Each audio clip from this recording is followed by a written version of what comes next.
नमस्कार साथियों, कैसे हैं आप सभी। उम्मीद करते हैं कि आप स्वस्थ होंगे। समृद्धि के रास्ते में चलते हुए सारी चुनौतियों को खत्म करते हुए और उनको संभालते हुए आगे बढ़ रहे होंगे।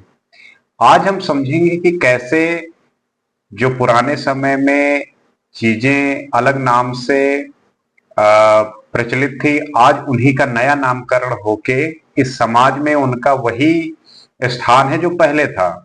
एक तरीके का निंदनीय और आपके स्वास्थ्य के लिए और आपके उत्थान के लिए भी वो ठीक नहीं है, सही नहीं मानी जाती। जैसे कि पहला हम जो बात करेंगे वो जैसे शराब हो गया। पहले जो है लोग शराब के नाम से इस तरीके से मानते थे, आज उसका जो नया रूप हो गया है वो हो गया है बार। आप लोग आजकल क्या होता है, बार में जाते हैं और उसी मदिरा पान को पान करते हैं जो पहले के समय में बोला जाता था कि लोग शराब पीते हैं। उसका एक नया कल्चर आया हुआ है बार। दूसरी चीज है जुआ। पहले के समय में बोलते थे जुआ हो रहा है, किसी स्थान में लोग बैठे हुए हैं और जुआ की सारी जितनी भी खेल हैं उसको खेल रहे हैं, तो कह रहे हैं कि जुआ खेल रहे हैं। आजकल क्या हो गया है, स्पोर्ट्स। आप देखिए जितने भी स्पोर्ट्स होते हैं उससे पहले जो ये बेटिंग ऐप होती हैं उनका कितना धड़ल्ले से और कितने जोर शोर से प्रचार हो रहा है। क्या वह जुआ नहीं है?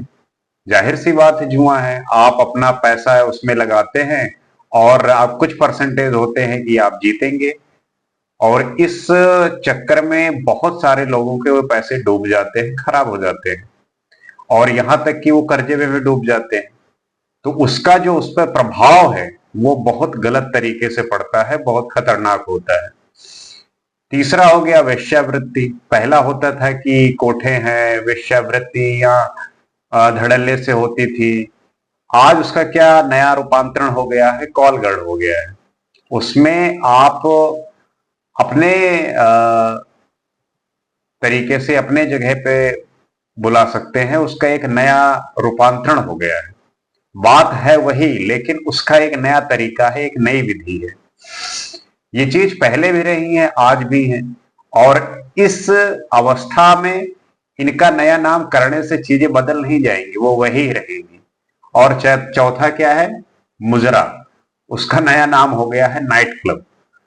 वहां पे लोग गए, बैठे, और जैसे पहले लोग मुजरा देखते थे और अपने पैसों का अंधाधुंध इस्तेमाल करते थे, आज वैसे ही नाइट क्लब है, वहां पे लोग जाके बैठते हैं और वही सारी गतिविधियां करते हैं जो पहले हुआ करती थी। तो ये जो चीजें हैं ये पुराने समय में भी रही हैं और आज भी हैं, बस उनका नया नाम नए नाम से चीजें हो रही हैं और इसको लोग भरपूर और बड़े आनंद के साथ एंजॉय कर रहे हैं, ये जानते हुए कि ये बर्बाद कर देंगी, लेकिन फिर भी कर रहे हैं। क्यों? क्योंकि उन्हें स्वयं के बारे में उस बात का भाव ही नहीं है, स्वयं को जानने का वो स्थिति नहीं है। जब व्यक्ति अपने आप को जान लेता है और उसके महत्व को जान लेता है जो वो कर रहा है, तो फिर उस व्यक्ति में उन सब चीजों को करने की जो एक बेहोशी में काम होता है उसका कोई महत्व रह नहीं जाता, वो खत्म हो जाता है। अब इसकी शुरुआत क्या है, इसका आरंभ क्या है? चूंकि ये सुख का आरंभ है, इन सारे जगहों पे एक सुख की अनुभूति होती है, एक सुख का आरंभ होता है, और वहां पे वो विचार शून्य हो जाते हैं, विचार शून्यता को प्राप्त होते हैं। तो विचार शून्यता उनको वो सुख देता है, इस वजह से वो वहां पे जाने के लिए मजबूर होते हैं। वो ये जानते हैं, वो ये जानते हैं कि वहां जाना और वहां पे उन सब चीजों को कंज्यूम करना सब कुछ गलत है। दे नो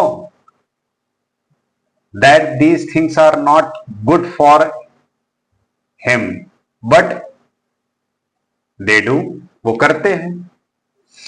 और अब चूंकि उनका जो थॉट है उसको वो जीरो कर देते हैं, थॉटलेस हो जाते हैं, उनको मजा आने लगता है। इस वजह से वो जाते हैं। और सुख के पीछे भागना ही अज्ञानता है। अगर व्यक्ति सुख के पीछे भाग रहा है तो वो अज्ञानता का ही परिणाम है, वो अज्ञानता ही है। क्योंकि सुख की स्थिति वो स्थायी नहीं है। जब आप ज्ञानी हो जाते हैं तब चीजें जरूरत पे आ जाती है। अब इसका ये मतलब नहीं कि आपको पैसे नहीं कमाने, कमाने हैं लेकिन होश में कमाने हैं। पैसे बेहोशी में नहीं कमाने, होश में कमाने हैं। और उसका जो उपयोग है, उसका जो यूज है, उसको सही जगह पे करना है। और योगी, भोगी और पाखंडी, इन तीनों का सीधा मतलब है कि जो भोगी है उसके इंद्रियां और मन वो बाहर चली जा रही है। जो योगी है उसकी, जो योगी है, सीधी सी बात है कि जो भोगी है उसको मन और इंद्रियां चाहिए, क्योंकि उसी के माध्यम से वो भोग कर सकता है। योगी जो है उसकी जो मन और इंद्रियां हैं वो बाहर की ओर जा रही हैं, खत्म हो चुकी है, उससे परे जा चुका है। और जो पाखंडी है वो उन मन और इंद्रियों का बहाना दिखाता है। तो योगी वही है जिसकी मन और इंद्रियां उससे परे जा चुका है। भोगी वो है जो मन और इंद्रियों पे भोग रहा है। और पाखंडी वो जो मन और इंद्रियों को भोगने की आकांक्षा तो है लेकिन उसको दिखा नहीं पा रहा, अंदर से वो चाहता है बट दिखा नहीं पा रहा है। तो मृत्यु मानव के दुख का प्रमुख कारण है, इस बात को वो जानता है। इसीलिए वो हमेशा इस बात को लेके अपने साथ चलता है कि एक दिन मृत्यु तो आनी है, तो उससे पहले क्यों ना हर चीज को भोग लिया जाए। लेकिन समस्या यहीं पे आती है कि कितना भोगोगे। एक समय के बाद तो आता है ना कि भाई सब कुछ जान लिया, भोग लिया, कितना भोगोगे। और उस भोग के चक्कर में वो आदत, वो हैबिट आपको गलत काम करवाती है, आपके हेल्थ इशू होते हैं। और इस चक्कर में आप फिर कि आपकी जो गतिविधियां होती हैं वो ऐसी होती हैं कि जो समाज के लिए और एक इस नेचर के लिए ठीक नहीं होती। आप कंज्यूम करते चले जाते हो, करते चले जाते हो, क्रिएट कुछ कर नहीं रहे हो, तो वो फिर प्रकृति के लिए भी ठीक नहीं है। तो होश साधो, मन भरना शुरू हो जाएगा। अगर आप होश से कामें करने लगेगी तो जो आपका मन है वो भरने लगेगा। चूंकि आपका मन भरता नहीं इसलिए आप करते चले जाते हो। क्यों? क्योंकि आप बेहोशी के हालत में हो। लेकिन जब होश से चीजें करने लगोगे तब आपका जो मन है वो भरने लगेगा। वो जब कोई चीज होता नहीं, फिलअप हो जाता है। जैसे कि ग्लास है, उसमें आधा भरा हुआ है, आप थोड़ा और भरते हो, लेकिन अब कोई धक्का लगा, गिर गया, आप फिर भरने लगे। लेकिन अगर वो भर चुका है, आपका मन भर चुका है इन सारी चीजों से, तब फिर आप वो होश से आप साधोगे कि भर तो गया है एक बार, कितना भरोगे। तो होश को साधते हुए आप अपने मन की जो अपूर्णता है उसको पालोगे, उसको जान जाओगे। अब आज के टाइम में यही हो रहा है कि हर किसी को दूसरा अच्छा चाहिए, लेकिन क्या आप भी अच्छे हैं? क्या आपके अंदर भी वो क्वालिटीज हैं जो चाहते हैं कि दूसरे के अंदर भी वो सारी चीजें हों? हर किसी को सती चाहिए लेकिन शिव कोई नहीं बनना चाहता। तो आपको ये होश साधते हुए, ये ध्यान रखते हुए अपने अंदर वो सारी क्वालिटीज को बढ़ाना है, डेवलप करना है, जो उस शक्ति को प्राप्त कर सके जिसको आप हमेशा कल्पना में पिरोए रहते हैं। क्योंकि इसका एक प्रोसेस है कि पहले चरण में अगर सुख है तो बाद में दुख आपको जरूर मिलेगा। और अगर पहले चरण में दुख है तो बाद में आपको सुख मिलेगा। ये क्यों कहा गया है? क्योंकि जब आप सुखी होते हैं, जब आप शुरू में भोगते रहते हैं, तब फिर उसका जो परिणाम है बाद में वो आप चूंकि बेहोशी में किए होते हैं, लेकिन सच्चाई तो आपके सामने एक समय आनी है। तब आप घबरा जाते हैं, परेशान होते हैं और सारी चीजें गलत होने लगती। लेकिन जब आप पहली अवस्था को बहुत पीड़ा से, बहुत कष्ट से, संघर्ष से जिया है, तो आपके आने वाले समय में आप होश में रहते हैं। इसीलिए आप देखते होंगे कि जो पढ़ाई का समय होता है, जो शुरुआत का टाइम होता है, उसमें कहा जाता है कि आप होश से पढ़ो, ध्यान से पढ़ो। क्यों? क्योंकि अगर उस समय को आपने साध लिया तो बाद में आने वाले टाइम को आप अच्छे से यूटिलाइज कर पाओगे, अच्छे से जी पाओगे। तो अपने होश को साधते हुए जो आज के समय में चीजें नए तरीके से उभर के आ रही हैं, वो पहले भी थी, बस उनका जो नया बदलाव आया है, आपको ये नहीं समझना है कि वो चीजें खत्म हो गई हैं, वो बेकार की चीजें हैं। नहीं, वो आज भी है लेकिन नए तरीके से हैं। अगर आप जागृत अवस्था में होंगे, चेतना की अवस्था में होंगे, then you will find it, आप प्राप्त कर लोगे। आपको वो सारी चीजें उसी तरीके से मिलेंगी जो पहले थी। अब सत्य और झूठ है, तो झूठ जो पहले था वो झूठ आज भी है, जो सत्य पहले था वो सत्य आज भी है। अब जो सही है सही है, जो गलत है वो गलत है। कोई व्यक्ति है, उसके पास बहुत सारी बुराइयां हैं, बहुत सारे अवगुण हैं। अगर उसका हम नाम बदल दे तो क्या उसके अवगुण या उसकी बुराइयां खत्म हो जाएंगी? नहीं, वो तो उसको चेंज होना पड़ेगा ना, उसे खुद को बदलना होगा। नाम बदलने से तो उसकी बुराइयां, उसकी अच्छाइयां ये सब हट नहीं सकती।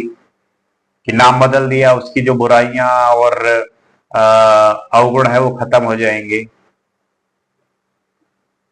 तो आपको खुद बदलना होगा, आपको खुद उस तरीके से काम करना होगा। क्योंकि स्वयं को जानना, स्वयं को बदलना ही सबसे बड़ी चुनौती होती है। लेकिन इसको अगर आपने पा लिया, इसको आपने समझ गए इस चीज को, तब आपके लिए जो सारा संसार है वो अच्छा हो जाएगा, बेहतरीन हो जाएगा, सुखदायक हो जाएगा। आप अपने को बदलो, पूरा संसार बदल जाएगा। आपको बदलना है, स्वयं बदलोगे पूरा संसार बदल जाएगा। बस स्वयं को जागना है, योगी बनना है, आपको अपने मन और इंद्रियों से परे जाना है। भोगी बने रहोगे तो कब तक भोगी बने रहोगे? कितना कंज्यूम करोगे? आपका भी मन तो किसी चीज से बोर हो जाता है। वैसे ही ये जो इंद्रियां और मन से आप सारे काम कर रहे हो, इसको पहचानो, जानो। और जब आप पहचान और जान जाएंगे तब आपके भोग की जो स्थिति है वो हट जाएगी। योगी के स्तर में आना शुरू हो जाएंगे। पाखंडी नहीं बनना, पाखंडी वो बहुत कष्टदायी होता है, वो योगी और भोगी से कष्टदायी होता है। तो आपको सत्य के सारे गुण अपनाने हैं, सत्य के मार्ग पर चलना है। आशा करते हैं कि आज के वीडियो का जो उद्देश्य था, आज के वीडियो की जो एक हमारे चर्चा का विषय था, इस बात पे आप सोचेंगे, समझेंगे, जानने की कोशिश करेंगे। मंथन करिए, विचार करिए, आप आंख बंद करके बैठिए और सोचिए। तो उम्मीद करते हैं कि आप खुद को और जो सामने वाला व्यक्ति है, कोई भी है, उसको भी जानने में मदद मिलेगी।